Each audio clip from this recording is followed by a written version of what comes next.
মুন্সিগঞ্জে football প্রতীকের স্বতন্ত্র প্রার্থীর নির্বাচনী প্রচারে ককটেল নিক্ষেপ ও গুলিবর্ষণের অভিযোগ উঠেছে। এ ঘটনায় অন্তত 4 জন আহত হয়েছেন, তাদের মধ্যে 2 জনকে ঢাকায় পাঠানো হয়েছে। 7 ফেব্রুয়ারি দুপুর 12টার দিকে মুন্সিকান্দি গ্রামে এই ঘটনা ঘটে। ফুটবল প্রতীকের প্রার্থীর সমর্থকদের অভিযোগ, ধানের শীষ প্রতীকের সমর্থকেরা এ হামলা চালিয়েছেন। স্থানীয় ও প্রত্যক্ষদর্শীরা জানান, শনিবার সকালে ফুটবল প্রতীকের শতাধিক সমর্থক মোল্লাকান্দির বিভিন্ন এলাকায় ভোটের প্রচার করেন।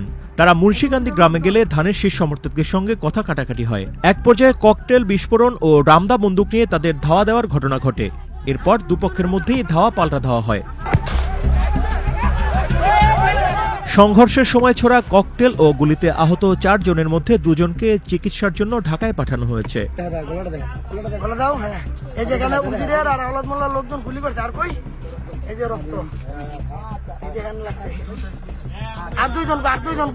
ঘটনার সঙ্গে জড়িতদের গ্রেপ্তারে পুলিশ অভিযান চালাচ্ছে।